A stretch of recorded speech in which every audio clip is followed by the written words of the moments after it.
Hello everyone, welcome to the tactics video. This time checking out the Assassinorum, or the Assassins of 40k, and how they could help Astra Militarum. Just like my other tactics videos, I'm going to use a spreadsheet in front of you here to basically compare all the units and most importantly ask how they can help us from an Imperial Guard point of view.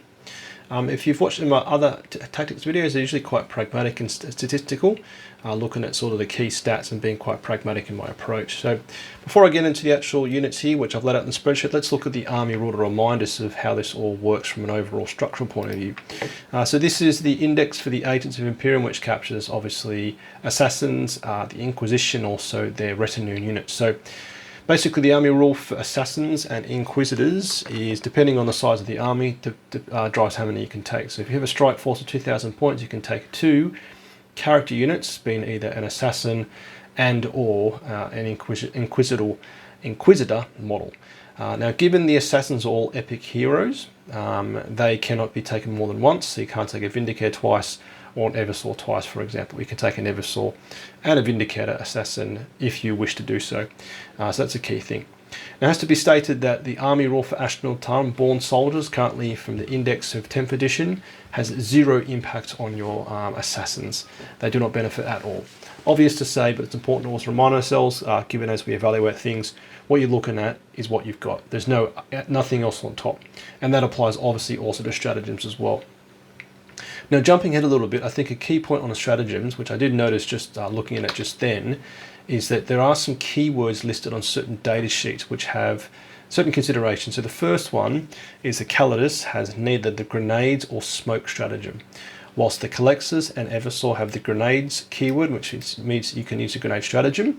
And interestingly, the Vindicator assassin has the smoke keyword as well, which means it can use the smoke keyword, smoke stratagem as well. Versus the Callidus can't use either of those.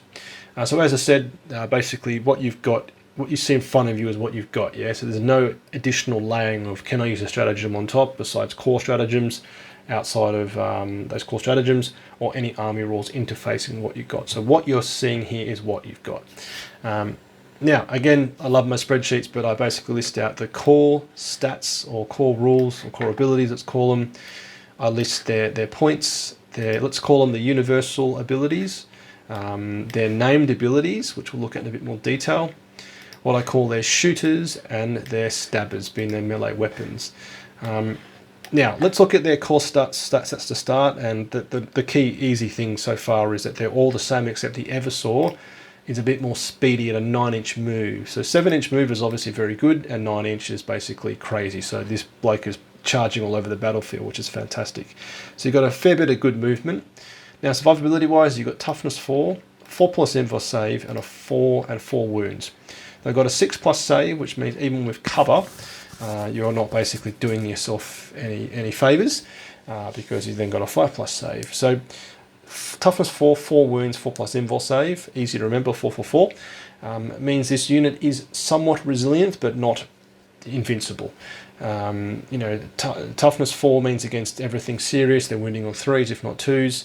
4 wounds is only 4 wounds, and a 4+ envoy save is a coin flip.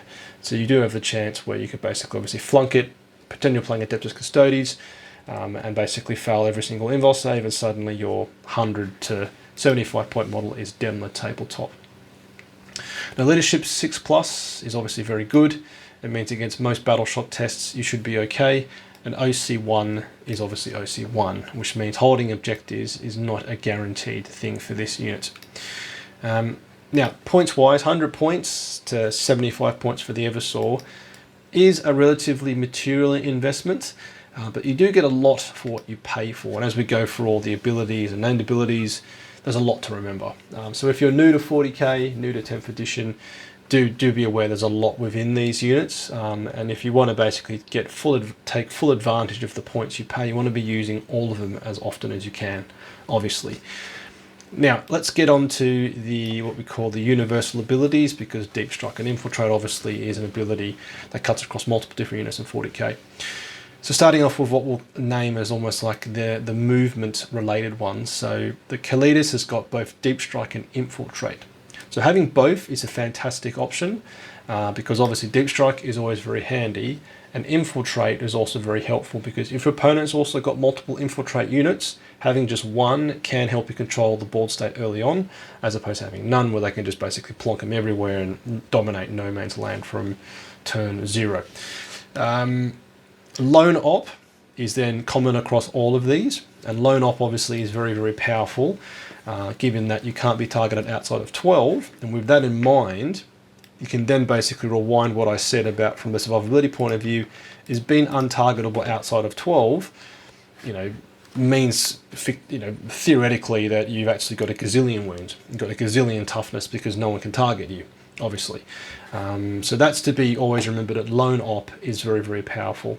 And in addition, where there's a lot of actions now in the Faria Nexus mission pack, having lone operative does give you a better chance of actually pulling off the action, because obviously actions have to basically are achieved at the end of your opponent's turn, next turn. So you actually got to survive to actually do the action, which is a lot of the new secondary objectives from that mission pack rely upon action. So having lone operative across all of these is very powerful. The Callidus then has got fights firsts. Now this again further boosts this individual unit's survivability because not only can you be targeted only inside 12 inches by ranged weapons, but when you do fight, you're at least fighting first. So actually, you could actually decimate a couple of Primaris Space Marines trying to punch you to death by actually killing them first. So the Callidus has got like deep strike, infiltrate, lone op, fight first are very handy, very powerful. But let's look at the others. So the Calexus, so if you don't know, the Calexus is the Psyker Assassin, whilst the Callidus is the Mesomorph, basically change shape to imitate other people. So deep strike, lone op, and stealth. So stealth obviously is -1 to hit from ranged attacks, and deep strike is deep strike. The Eversor is then got scout move 9, lone op, and deadly demise D3. So scout move 9 is very helpful. Is it as good as infiltrate? No, it's not, but is it still good? Absolutely. Scout move 9 is wild.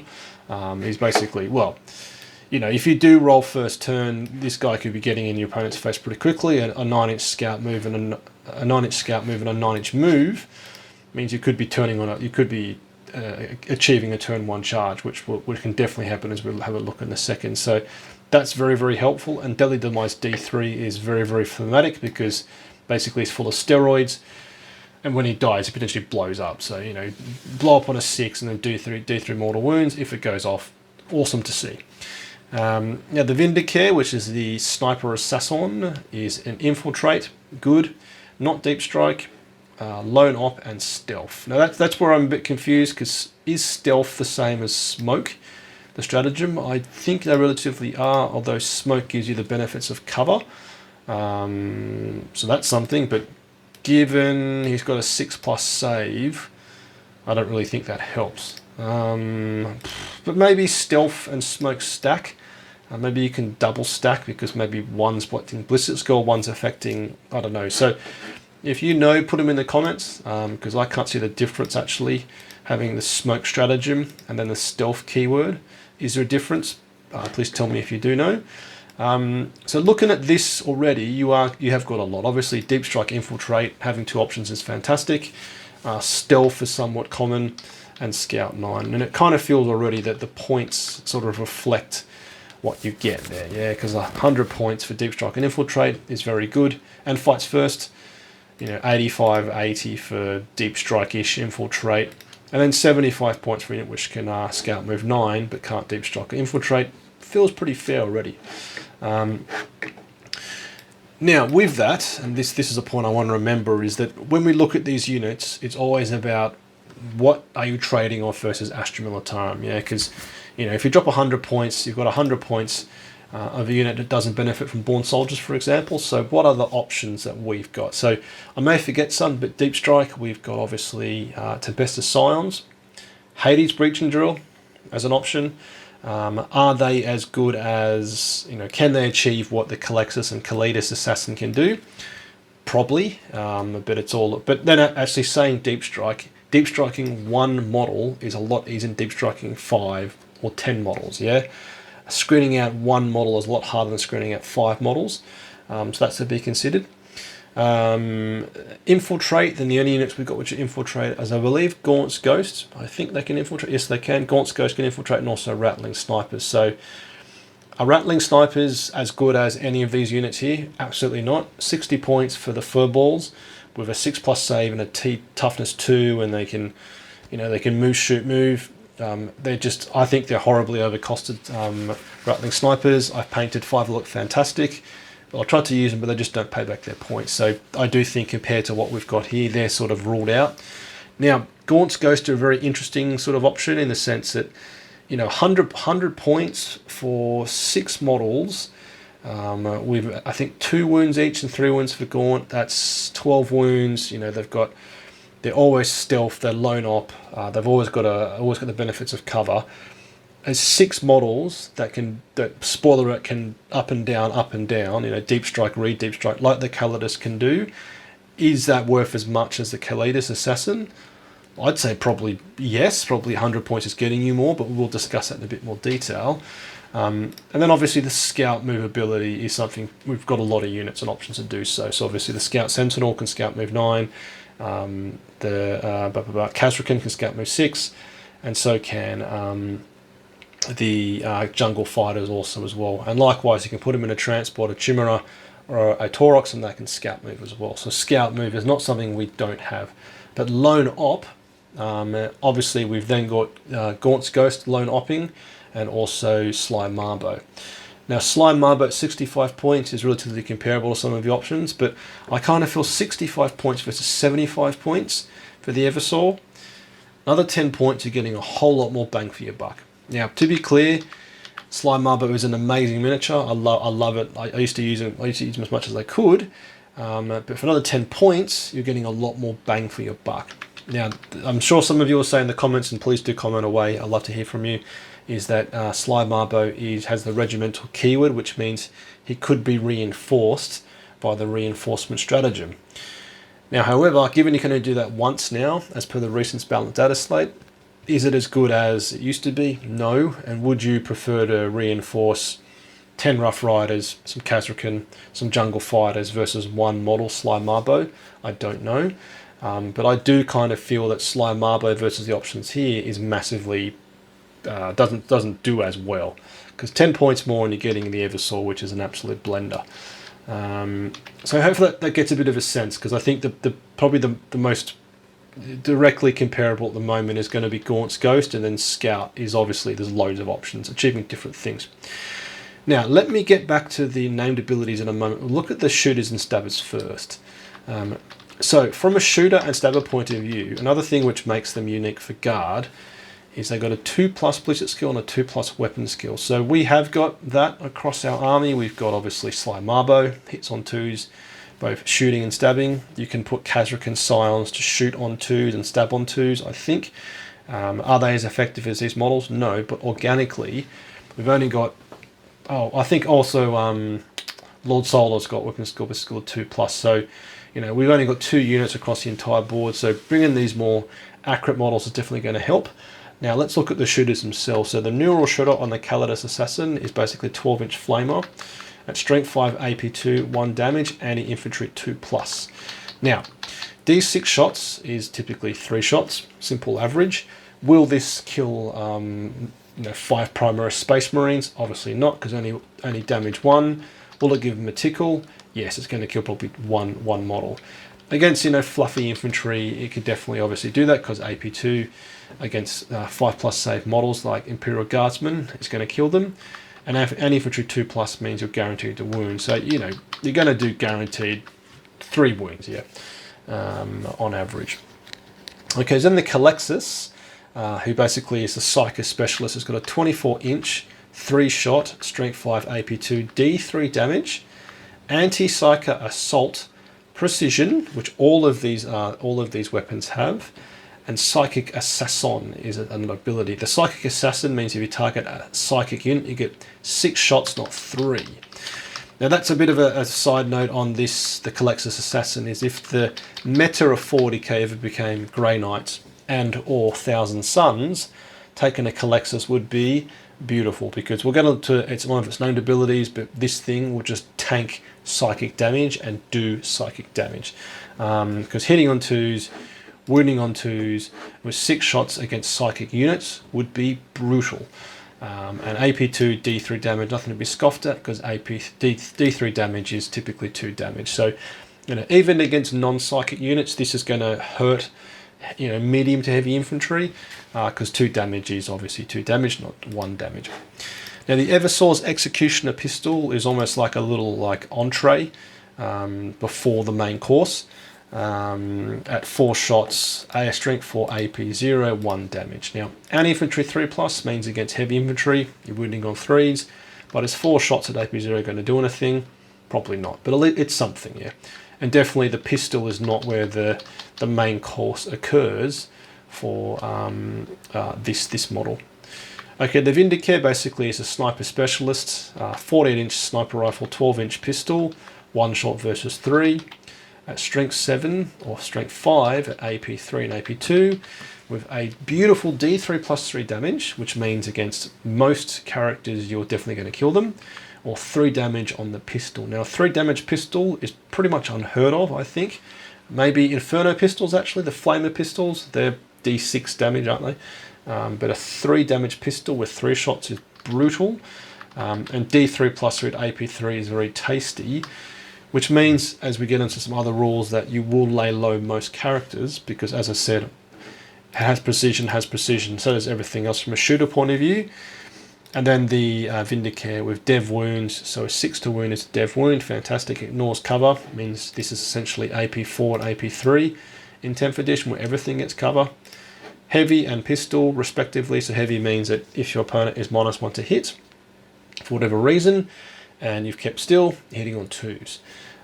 So this means the Vindicator is always going to hit its target, usually, yeah. And then you're just praying you roll a 6 to wound, because then it's dev wounds, and it all becomes very, very tasty. So yeah, so I think outside of the Vindicator, and maybe the Calexus weapon, if it's going to psychic units, the shooters for the Eversor and the Callidus are almost like little side notes, because let's then look at their stabbers. Okay, so the Callidus has got the Phase Sword, which is 5 attack, strength 5, AP 4, 2 damage and lethal hits and precision. So this is very, very tasty. Strength 5 does mean against heavy infantry, again, like maybe some of the Orc characters, Custodes or Big Boy Space Marines. Strength 5 is obviously strength 5 into strength toughness 4, toughness 5 models, or toughness 6. You're wounding on 4s and 5s, so not fantastic. But lethal hits will push you a bit further, yeah, because on average, at least one of your attacks is going to become a lethal hit, which means you've then got 4 actual wounding rolls to actually do damage. So AP 4 is very tasty, and 2 damage is not too bad. Then the Calexus Life Drain Touch. So 4 attacks, strength 4, AP 2, 2 damage. So this is okay against tough, big boy characters you're wounding on 5s. But again, if you're playing a psychic enemy, anti-psychic 2+ with dev wounds is beautiful, because something I often forget is that when it basically triggers like that, it automatically does the dev wound, yeah. So if you roll a 2+, you're basically doing dev wounds, is my understanding. If I've got that wrong, tell me. Yeah, and then precision, which obviously means you can pick out the leader units of any units, and basically try and remove the abilities they give that target unit. Okay, the Eversor has got the Power Sword and also his Poison Hand Fist. 6 attacks at strength 5, AP 2, 2 damage. Anti-infantry 3+, just like his pistol. Now what you notice here is that doesn't have the precision keyword, but we'll get onto that in a second. But 6 attacks obviously is the most. 5 AP 2, 2 damage. Anti-infantry 3+, which means against, again, Custodes or Big Boy Space Marines, you're wounding on 3s, not 5s. So, and then the Vindicator, which is like a secondary note, is he's then got a close combat knife at 4, strength 4 attacks at 4, AP 1, 1 damage. He's going to probably do like 1 or 2 wounds into Space Marines. So across the board, we've got a pretty mixed bag as far as weaponry is concerned, but the one thing is common. Hitting on 2+ is fantastic on both of them. Across the board, you've got a relatively lethal combination of weapons. The Eversor gets it from the Power Sword, for example. The Vindicator gets it from his sniper weaponry. The Calexus kind of gets it from both, although to be fair, probably its shooter is better, and the Callidus gets it more from her. I believe the model is made as a woman, gets more from its stabbing attacks. So, are these hyper deadly against infantry? Yes. Against vehicles? Absolutely not. And that's, again, another thing is that these models won't do much work into vehicles. Obviously, you'll be wounding on 5s, if not 6s in some of them, but into infantry targets, which is what assassins are meant to kill, is typically infantry targets. These will do good work. Now, will they wipe out entire squads? No. Will they give them an absolute tickle? Absolutely yes. For example, a Vindicator, one shot is going to kill one dude, one girl, but maybe the Eversor at 6 attacks is definitely going to do damage. So yeah, I think obviously against infantry, these are great. Will they lay low in entire units? Maybe some of them will. Against vehicles, then, as I said, no is the answer. Right, now let's finish off with understanding their named abilities. Now, I know most of these quite well. I might have to flick to the index to sort of tighten up on some understanding, but okay. So the first, the Callidus, has got 2 abilities. I've got 2 abilities, as you can see, is Reign of Confusion. Now, if you don't know, the balanced data slate changed how this rule basically works. Previously, once per battle, you could make an opponent's battle tactic stratagem cost an additional CP.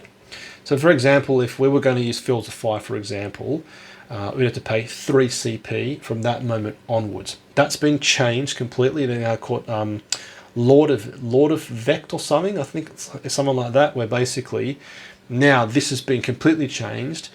Is that within 12 inches of the Callidus assassin, every time a stratagem is used, it costs an additional CP. So you push this model forward. If your opponent wants to use a stratagem within 12 inches of this model, it costs them an additional CP. Now that is a real change in how this model is used, because previously you'd basically tip it in deep strike and be off the board, it'd be nice and safe. And once per game, your opponent uses a stratagem, you then from that moment onwards make it more expensive to use. So definitely that was one way to use it. Now, using this model's ability takes a very different approach to use it more aggressively. Now, as I said, is this model going to stand up to, say, a Demolisher Siege Cannon or a Rogal Dawn looking at it if it shot it? No.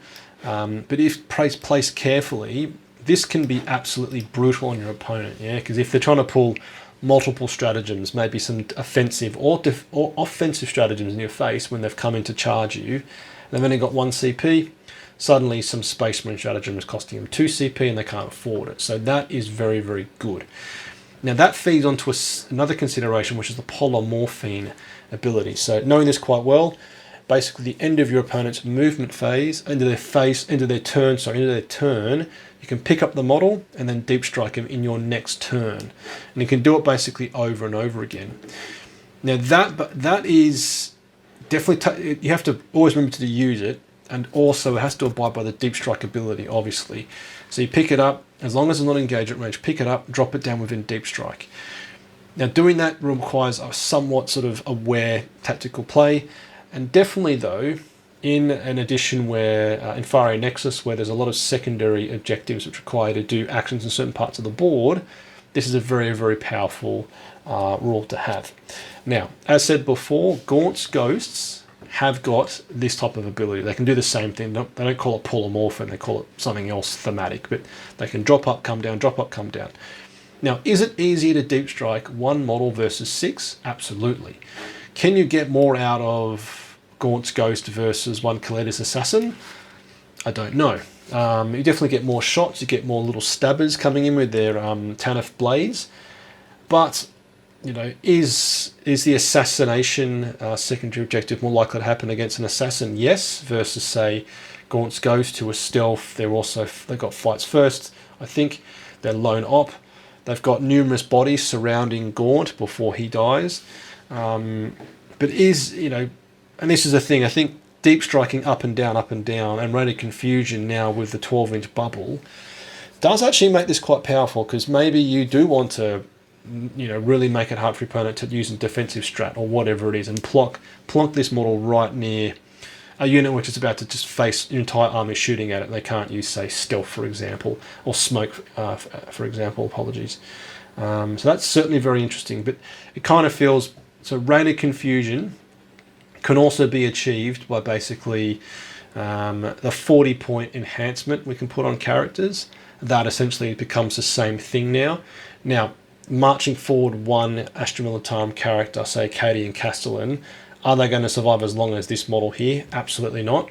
But you can achieve it for 40 points. They can basically have a 12-inch bubble where they make everything more expensive.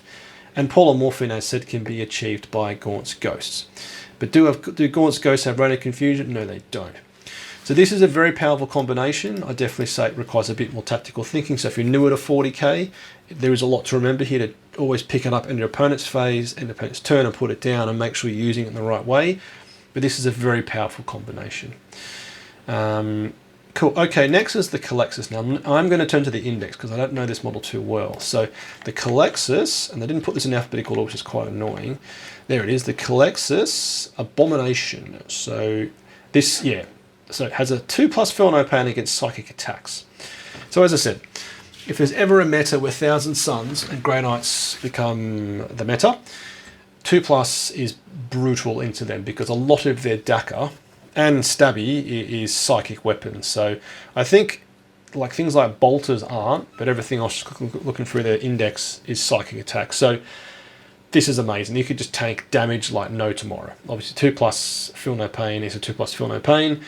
You obviously have also the 4+ invul save, so this is just brutal. Now against other units which don't have psychic attacks, this doesn't even compute. So that's obvious. That's easy. It just doesn't even work.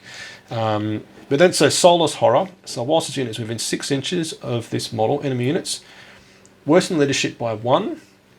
Okay, good, and by 2 if they're a psyker. Okay, so that means you're putting I think, say, Thousand Suns or Grey Knights who are leadership 6+ on starting a leadership 8+. So that's pretty good.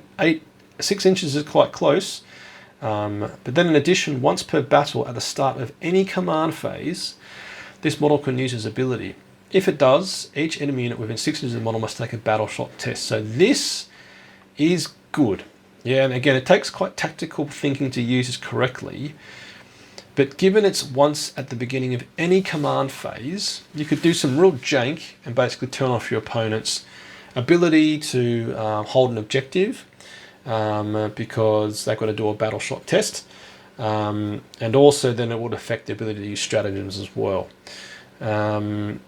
So this is very, very good. Being within 6 inches means you need to be quite aggressive with this model.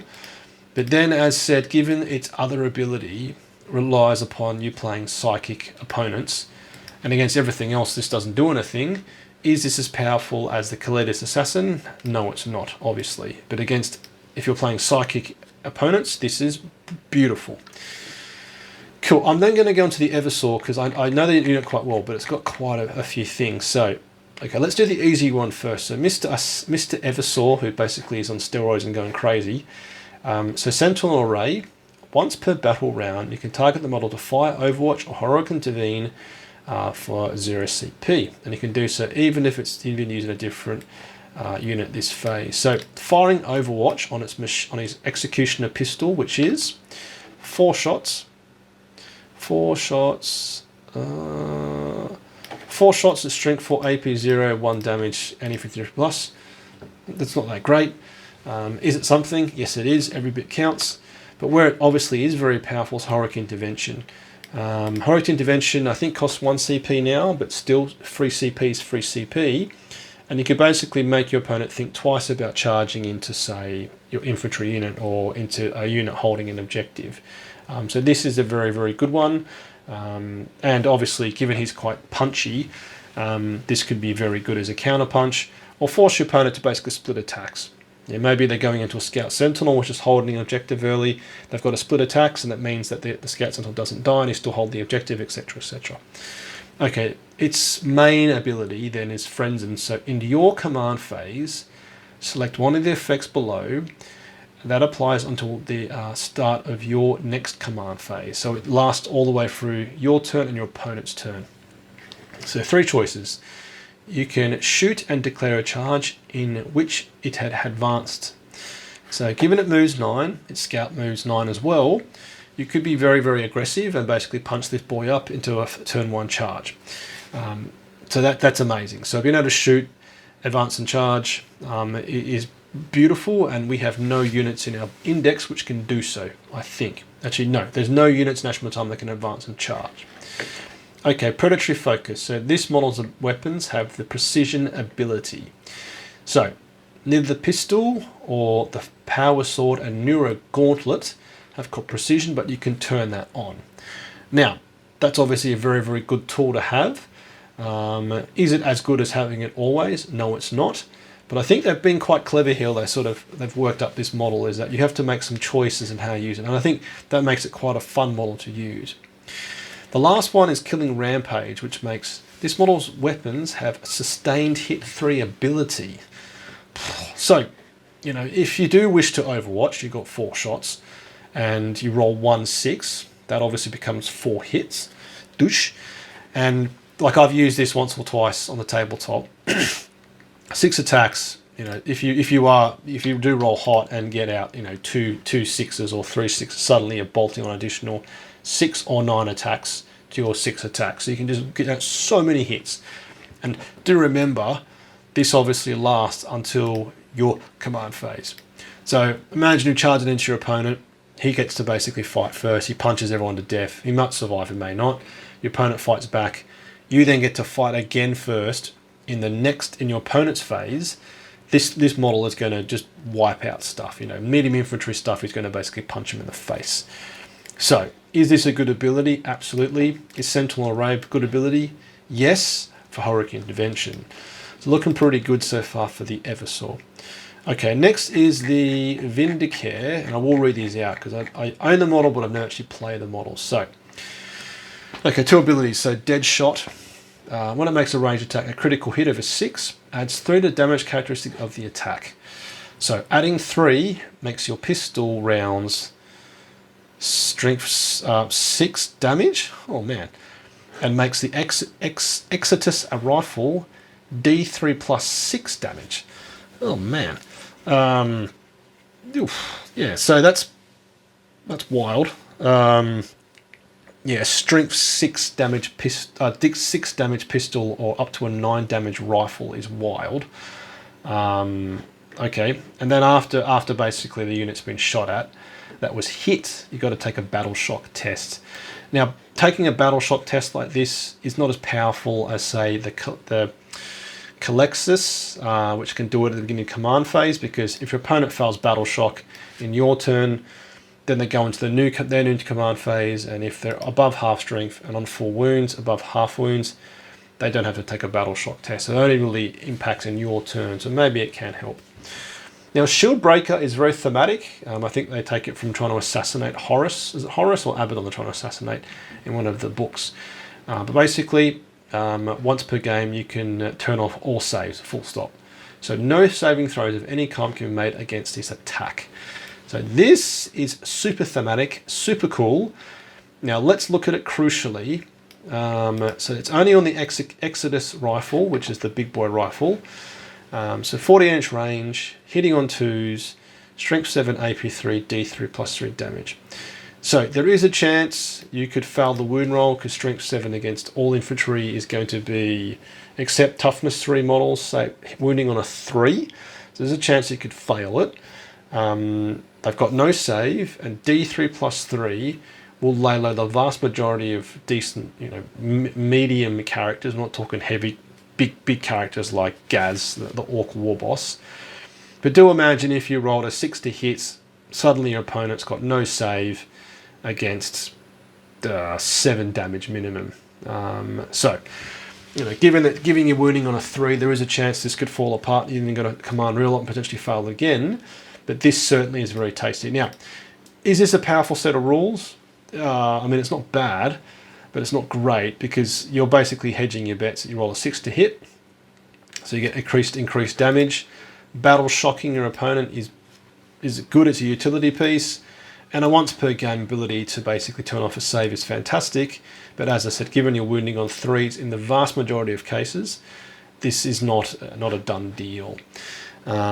So, where does this put us from an Astra Militarum point of view? Now, firstly, as I said, lone operative is a very powerful rule. You can't debate that. We've got Sly Marbo, we've got Gaunt's Ghost. Can Sly Marbo do as much as these models, given he's only 65 points? Absolutely not. He is toughness 3, he's got a 5+ save, he's got 4 wounds, he's made of tissue paper. Anybody nasty looks at him, he dies. Is he cool? Yes. Has he got a cool machine pistol and a cool fighting knife? Yes, he does. But does it give you as much options as these models here? No. The move, shoot, move ability from Sly Marbo is cute. I don't think it does enough. And then also the ability where he can basically constantly shoot at your opponent if he's near a friendly unit. I don't think that's that good as well. So is that as good as the options here? I think Sly Marbo, unfortunately, is outshone by these models here. Then Gaunt's Ghosts at 100 points. Then it's obviously a conversation about, are you getting more-ish bang for your buck at a cheaper price for these three? Definitely the Eversor, yes.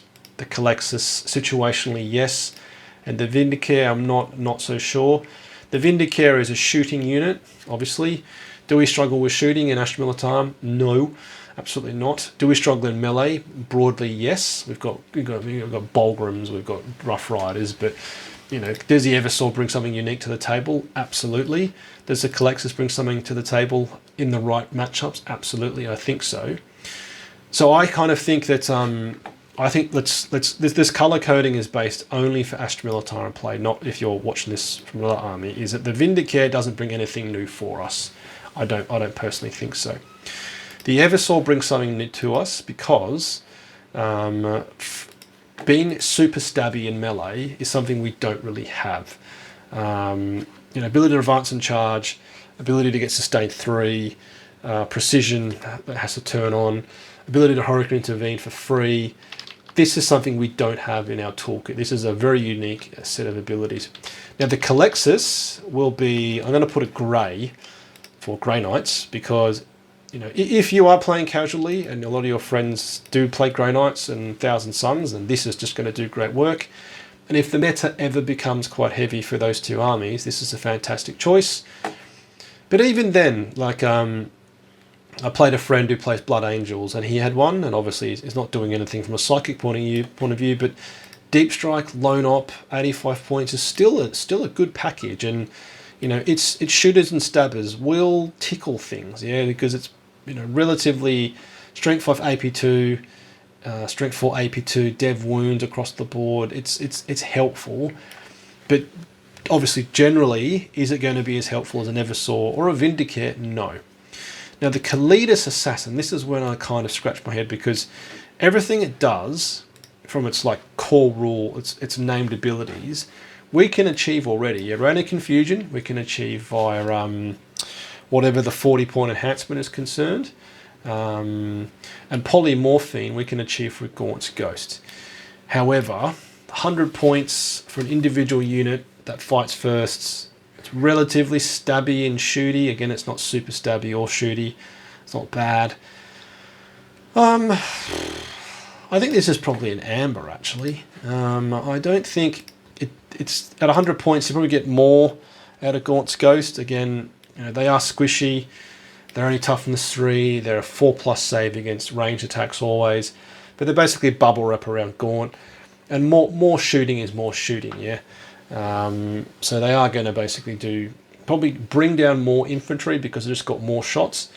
Sniper rifle from Larkin, autocannon from Try Again Bragg is going to do work.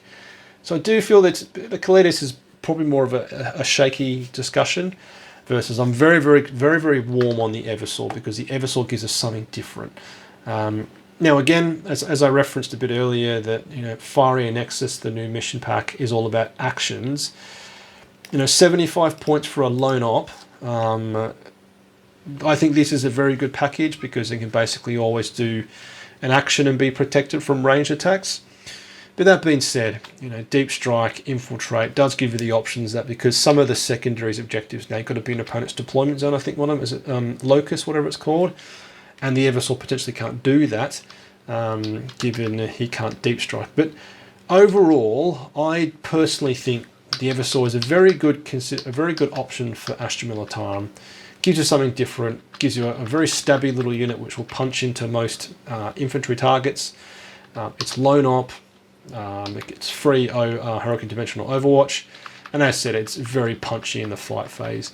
And I think it's good for our Astra Militarum brains because he's so focused on the shooting phase that to develop yourself as a player, having a unit where you need to choose what you do in the command phase as far as its melee potential does help you think a bit broader, as opposed to thinking of issuing +1 tip booster skill and rapid fire and things like that, move from your orders. So what do you think? What do you think of the assessment? Which do you prefer to use? Do you disagree with the fact that I think the Eversor is the best of the bunch? How do you use assassins? And also, if I've got anything wrong in this assessment, both from an overall structural point of view and in the rules, please tell me. I always read the comments. I'd love to hear from you. I don't always respond, but I always try to leave a little love heart thing that I can do on YouTube. Let you know I've seen the comments, but love to hear from you. So if you enjoyed this video and want to support me, you can do so with a like, comment, or by subscribing. Joining my Patreon platoon if you're feeling super generous, or becoming a channel member, as I really appreciate the support. Or you could simply watch my other YouTube videos, as it all helps the YouTube algorithm.